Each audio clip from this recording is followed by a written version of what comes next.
Seja muito bem-vindo. Hoje é dia de mergulhar em mais um episódio do nosso videocast Exemplos Vidas Campeãs, essa parceria, super legal da Rede Transamérica com o SESI. E por que mergulhar? Mas mergulhar sempre em busca do gol. Hoje o nosso tema é o polo aquático e a gente tem dois destaques da equipe do SESI de polo aquático nos visitando aqui em nossos estúdios, a Eduarda Estevão e o Lucas Andrade. Tudo bem, Eduarda? Tudo sim. Está acostumada a dar entrevista, está nervosa? Eu já pergunto logo de cara para já deixar o tema mais tranquilo. Pô, um pouquinho sempre, né? Eu falo, sempre me botam nessas enrascadas, mas eu acho que eu consigo desenrolar um pouco bem aí. Muito bem, seja muito bem-vinda. Lucas Andrade, eu posso garantir para você que para mim é muito mais fácil falar do que ficar me equilibrando na piscina, sem tocar o pé no chão, com uma bola na mão. É complicado, cara. Prazer aí estar aqui. Essa oportunidade de falar um pouquinho do polo, falar um pouquinho da nossa vivência do esporte e agradecer a oportunidade. Você está com quantos anos, Lucas? 28. Quantos de polo aquático já? 15, pelo menos. A Eduarda é mais novinha. Te chamam como? Eduarda de Duda? De Duda. De Edu, Eduarda, Duda mesmo. De Duda, quando tá brava é Eduarda, né? Mas de repente é Duda. Quantos anos de polo aquático? 11. Você começou então com 9 anos, você está com 20.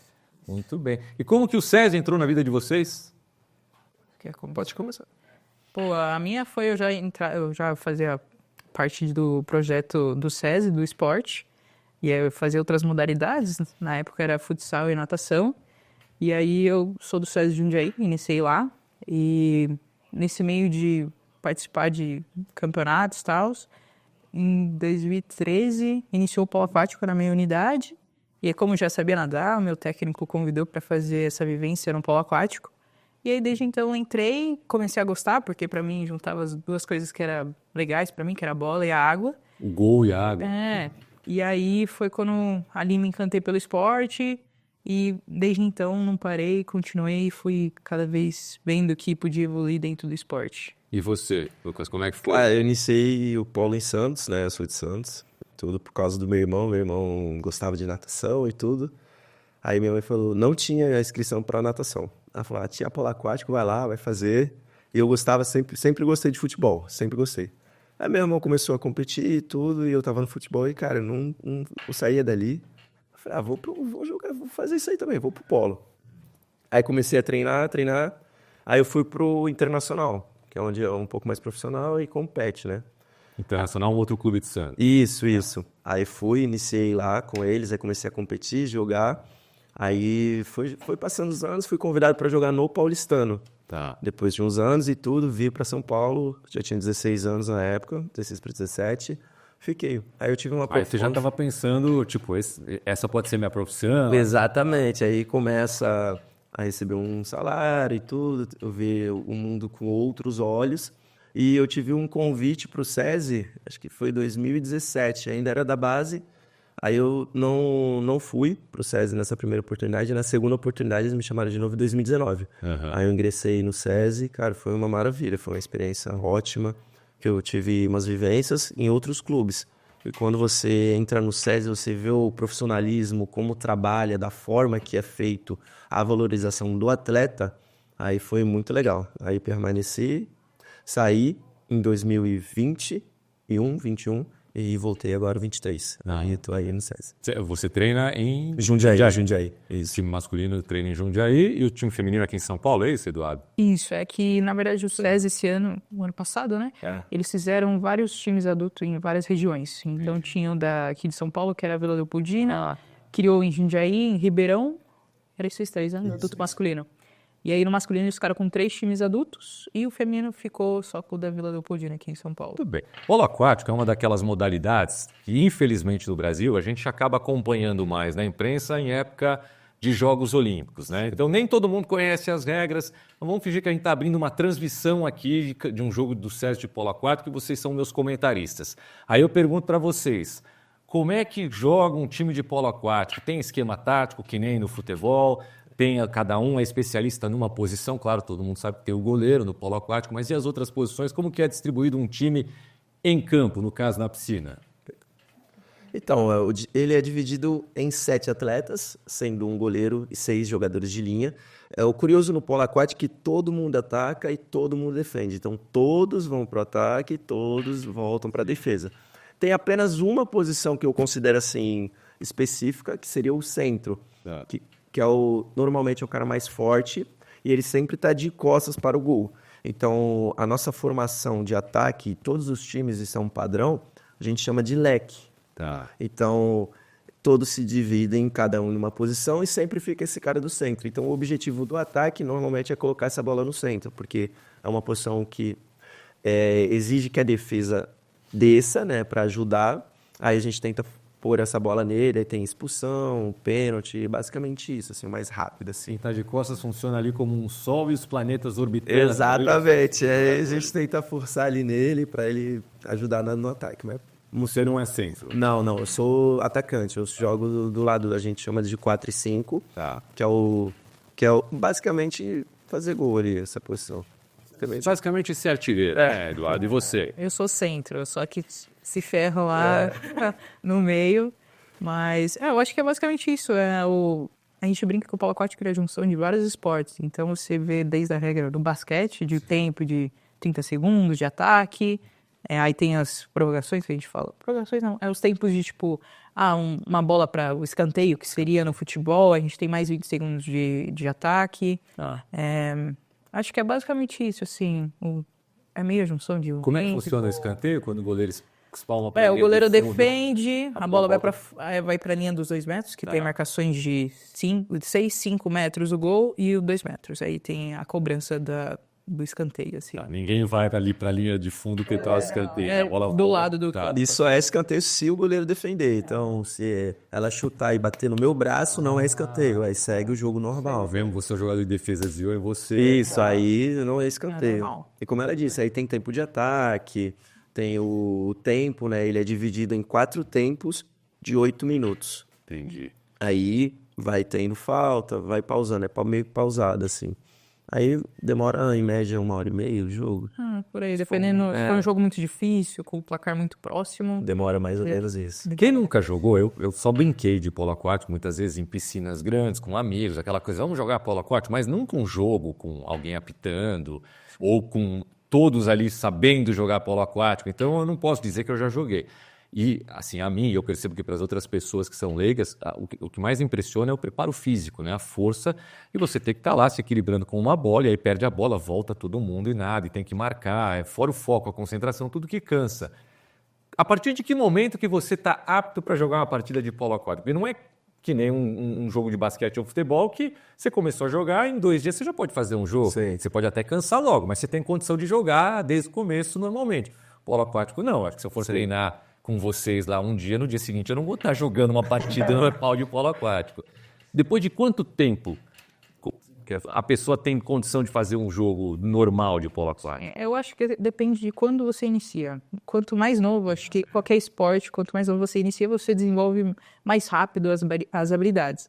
Então, se a maioria da gente começou muito novinha, então acabou que quando você tem uma noção de jogo, assim, para uma criança já é diferente. Então, uma criança de 9, 10 anos, ela joga, mas com o intuito de uma finalidade mais, como fala, de brincadeira. Então, ela sabe jogar, só que ela não vai saber regra totalmente. Mas ela tá jogando polo aquático, entende? Até tá acontecendo agora um campeonato que chama ABA, que é um campeonato infantil, um festival infantil, que é um campeonatinho de sub-10 a sub-13, e que eles jogam polo aquático, mas uma finalidade de recreação mesmo. Então, acho que se você sabe, se você tá na intenção de brincar, eu acho... Até você falou que tava com os amigos sem saber, assim, profissionalmente. Você tá brincando e tá jogando polo aquático de uma forma lúdica, mas que já tá bem perto, assim, de jogar polo. Mas acho que em questão profissional, eu acho que dependendo do quanto você já sabe nadar, se empenha dentro desse ramo assim, acho que no mínimo 1 ano e meio, 2, assim. Porque a gente pega ali, porque o polo em si ele não é um esporte tão comum assim, né? Então tem a parte da briga, tem a parte da natação, tem a parte do arremesso, né? Que a gente chama de chute. Então engloba muitas funções ali. O futebol é mais comum, não que seja fácil, mas mais comum, correr. As pessoas já estão mais habituadas. Aí, Ele que é mais fácil, sim. então, mais fácil. então a gente tem esse trabalho, aí tem o cansaço, o cara puxando sua touca, o cara tentando de desestabilizar de alguma forma. Não é fácil. É bem complexo, assim. A touca, vocês trouxeram a touca. Mostra, por favor, a touca, Eduarda, para nossa. Tem a proteção para as orelhas, obviamente, né? Acaba sendo uma proteção para o ouvido também. E a numeração do jogador, como se fosse na camisa. A touca é só por conta da proteção ou também por conta do cabelo, de não ir na costa? Sim, eu acho que é tudo. Tem tudo, propósito, identificação, identificar o jogador. Claro, né? É isso uma das coisas da regra, tem a numeração bonitinho, então... Que nem futebol. Se vocês estão com uma touca branca, o adversário vai ter que usar uma touca uma cor mais escura, né? Exatamente. Perfeito. Aí assim, você leva uma expulsão, fica registrado você, então vai ter o controle, né, da pessoa, quem fez o gol, quem foi expulso, tudo. Vocês trouxeram essas medalhas, eu quero que vocês contem daqui a pouquinho a história dessas medalhas, até relembrando alguns dos momentos marcantes da carreira de vocês. Mas antes, você estava falando de todas as virtudes, né, as habilidades que um jogador de polo aquático tem que ter. E aí eu estava pensando numa outra modalidade, o hóquei sobre o gelo. Não existe algum grande jogador de hóquei que não seja um grande patinador. Não, tem que patinar muito. E, evidentemente, eu imagino que todos precisam, no polo, precisam saber nadar muito bem.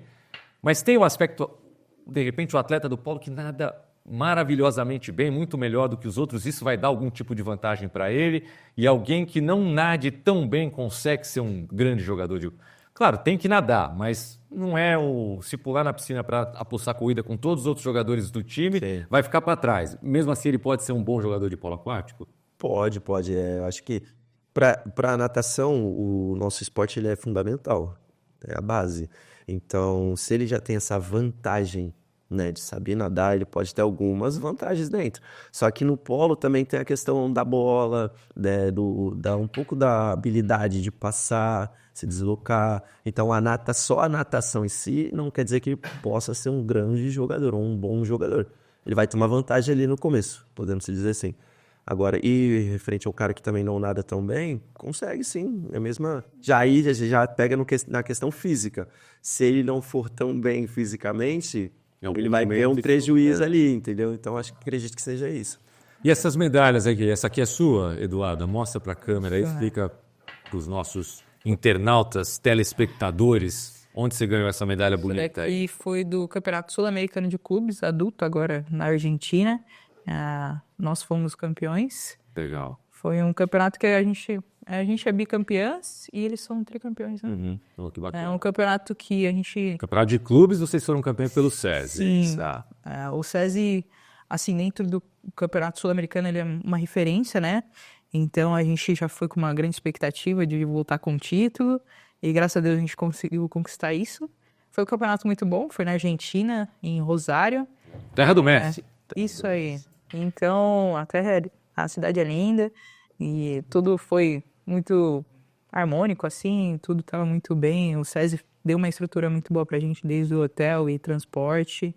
O campeonato também com a infraestrutura muito boa. Tinha outros times brasileiros ou do Brasil só o SESI? Só a gente foi Foi. E aí tinha mais... Tinha mais 2 times argentinos e um convidado que era do México. A final foi contra o argentino, aposto. Sim. Um time de Buenos Aires. Quando entram brasileiros e argentinos na piscina, tem muita rivalidade também? Tem. Provocação. Muito. E nós gostamos, né, desse clima, né, na seleção principalmente. Então, sempre que tem Brasil e Argentina, é guerra. É guerra. Muito bem. Essa medalha foi com a seleção. Isso, cara. Essa medalhinha aqui foi na Colômbia agora. Foi o Campeonato Panams Aquáticos. Que tem um adversário muito forte que basicamente é o Canadá e a Argentina, né? E conseguimos sair campeões invictos dessa competição, que dá a vaga para o Mundial em Singapura do ano que vem. E eu acredito que foi histórico para o Brasil essa conquista sendo invicto o campeonato.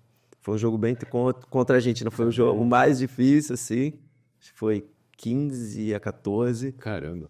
E, cara, aquele jogo, aquela agarração, a arbitragem. Jogo apertado, os caras gritando, nós gritamos também. Foi muito maneiro e para mim foi uma conquista muito importante, assim, na minha carreira. Foi muito... Isso na Colômbia, essa cidade. Isso. Cidade do Tolima, não é não? Ibagué? Dano. Acho que é. Acho que é, já não traz boas recordações para nós, Eduarda.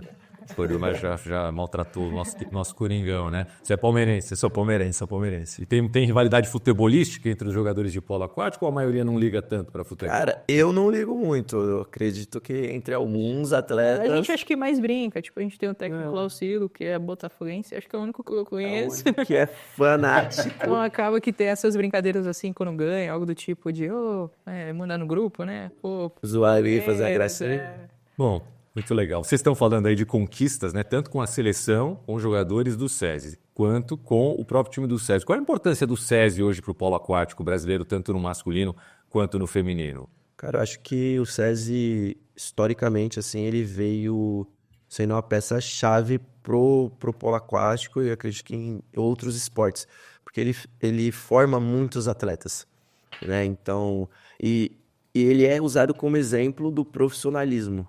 Então, tratando os atletas da melhor maneira possível, com os melhores profissionais possíveis, tanto a base que nós temos é muito grande, então é nutricionista, preparador físico, psicólogo, os melhores lugares, a melhor preparação, eles estudam muito, então assim, os outros clubes vê o SESI como um exemplo. Uma referência, então eles tentam pegar, às vezes até o planejamento, né? Treinamos 2 vezes no dia, então eu acredito que hoje em dia o SESI é a referência máxima, assim. Bauru vem com uma estrutura muito boa também, acredito que SESI e Bauru são os que dominam, assim, na questão do profissionalismo.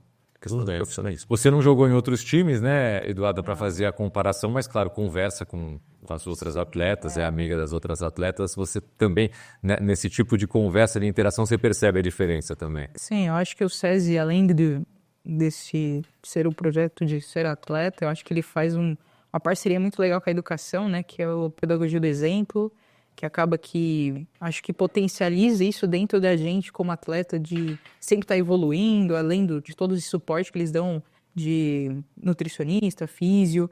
Eu acho que ele tira a gente desse ambiente até profissional e leva a gente para esse ambiente educacional e de exemplo dentro ali do SESI da escola, que acaba que faz esse diferencial com os outros clubes, de, pô, querendo ou não, a gente consegue ter essa noção de que a gente é um exemplo para essas crianças que estão num projeto lá de base e que observam a gente que já é do adulto, desde eu que comecei ali de pequenininho e dele que veio como referência também. Então, acho que o SESI consegue domar esses dois mundos do esporte, que faz com que ele cresça muito, assim, porque o mundo sempre vai estar evoluindo, então um dia eu vou parar, mas, pô, eu tô influenciando uma criancinha que tá começando agora. Certeza. E que vai se tornar muito melhor que eu e vai sempre estar melhorando o nome do SESI e o esporte dentro do Brasil inteiro, assim. Acho que E pegando esse gancho da pedagogia do exemplo, esse ano nós fizemos bastante visitas. Então, assim, o pessoal, a gente tenta trazer pro pessoal do polo, que é os meninos que a gente já conhece, tá ali, a gente vê. E teve um menino específico que eu fui visitar na casa dele, que ele tava com problema na escola, de comportamento e tudo. Eu acredito que sejam das crianças em si. Fomos lá visitar ele, conversar com ele e tudo, aí a gente sempre leva alguma lembrancinha, algum presente, né? Aí depois de um tempo, né, a mãe dele veio falar com a gente, nossa, depois da visita ele melhorou muito, ele tá super educado, e agora ele quer mais o polo ainda, ele vê, como ela falou, as crianças realmente vê a gente como um exemplo, um espelho. E agora, né, no finalzinho do ano, aí tava tendo a despedida e tudo, e as crianças mandando mensagem, nossa, vocês vão fazer falta, as mães e tudo. Então, assim, em Jundiaí, quando o adulto chegou, acredito que nunca teve adulto, né? Nunca teve adulto lá. Então, era assim, os meninos conviviam entre eles. Então, os pessoalzinhos de 15 com 15. E quando chegam os adultos, é um comportamento diferente, um tratamento diferente. E eles vão olhando pra gente e querendo ou não, eles vão se espelhando. Então, essa questão, né, da educação, a presença ali é muito, muito importante. Muito importante. O que eu acho muito interessante da história de vocês é que você, por exemplo, gostava de natação, você gostava de futsal, de outras modalidades, mas no momento em que surgiu a oportunidade do polo aquático, vocês abraçaram, né? Mergulharam na oportunidade e gostaram. Talvez, se tivesse aquela vaga na natação, você teria entrado, teria virado um grande nadador, ou não, teria ido para outra área, mas não teria nem sentido, né, o cheiro do cloro da piscina, ou mais cloro, né, ozônio, mas enfim, mas no polo aquático. Talvez você nunca tivesse jogado uma partida de polo aquático se a treinadora ou o técnico não tivesse te indicado. O que eu quero dizer é que nos Estados Unidos, a gente vê todas as modalidades ali à disposição, né? A criança pode escolher. E aqui no Brasil, a não ser em trabalhos como o feito pelo SESI, tem muita gente que não conhece as outras modalidades, né? Exatamente. Sei lá, uma a cada 200, 300 crianças tem a oportunidade de mergulhar numa piscina com uma bola de polo aquático para conhecer o esporte, para falar gosto ou não gosto. Então, o trabalho que o SESI dá, né? Abrindo esse leque, né, de oportunidades, de possibilidades, até eu diria, das outras modalidades para os jovens, eu acho espetacular. E legal, e lá em Jundiaí nós fizemos uma visita nas escolas também para apresentar um pouco do polo. Aí levamos as toquinhas e tudo, explicamos como funciona para tentar realmente trazer, acolher mais atletas, crianças e tudo. Também para o esporte educar também, porque o esporte é uma ferramenta muito importante na educação. Eu acho muito... você vê vários valores, independente se você vai como Muito atuado, forte. profissional. Sem dúvida. Sei. Então, acho que o esporte... O que o SESI leva é o esporte para as pessoas. Isso eu acho que é o mais legal de ver essa outra realidade que você consegue atingir. Porque, principalmente em Jundiaí, que tem um público mais caridoso, assim, né? Eu acho que dá essa oportunidade para essas crianças que, às vezes os pais não têm a condição de... Em Jundiaí tem 2 clubes, né? O Clube Jundiaense, que também tem um polo aquático, que às vezes não consegue colocar lá por conta de ser pago do tipo. Então, o SESI dá essa oportunidade gratuita para a criança. Então, acho que é algo que facilita também essa popularização, né, do esporte dentro de várias modalidades, assim. Muito bem. Eduardo, uma mensagem que você pode deixar para a garotada que está pensando em fazer alguma modalidade esportiva ou que os pais querem que saiam um pouco do videogame e optem por uma modalidade. Que propaganda você faz do polo aquático para elas? Eu falo, arranja um amiguinho ali que você gosta bastante, pega e leva ele junto com você para fazer algo diferente, porque sozinho é meio estranho, né? Mas quando você tá com seu amiguinho, você se solta mais. Fácil, né? Então leva aquele seu amiguinho que joga com você no videogame, convida ele para lá começar um esporte novo e que te leve para novos desafios. Muito bem, a aventura fica mais divertida sempre com companhia, né, Lucas? Muito legal. E você, o que você pode falar em relação ao que o esporte mudou, a como o esporte mudou a sua vida, fez você trilhar um caminho de disciplina, enfim, que mensagem você deixa para a garotada? Cara, eu acho que independente do esporte, eu acho que é super válido para a criação, educação. Eu acho que o esporte, ele te dá a disciplina e isso é uma coisa que você vai construindo, né? Então, o esporte, independente dele, faça esporte, que para os pais também coloque seu filho no esporte, porque ele molda, ele educa, ele também cria. E, cara, e tendo a convivência com outras crianças, com os amiguinhos, também fica muito mais fácil. Então, você vai conhecer uma criança que tem uma educação diferente. Então, essa vivência, essa troca também é fundamental, fundamental. Muito bem. Não sei quando que esse episódio vai para o ar, se vai ser antes ou depois, mas já desejo um bom Natal para vocês. Boas férias, vocês estão curtindo férias? Tem piscina nas férias também ou vocês não querem nem saber de piscina nas férias? Bem pouco. Tá bom. Sucesso para vocês em 2025. Ainda mais sucesso para vocês. Muito obrigado pela participação. Feliz Natal, feliz Ano Novo, tudo de bom para você. Obrigado. Para todos. Muito obrigado. Com a Eduarda, com o Lucas, a gente termina mais um videocast, mais um episódio do nosso videocast Exemplos Vidas Campeãs. Até a próxima edição. Tchau, pessoal.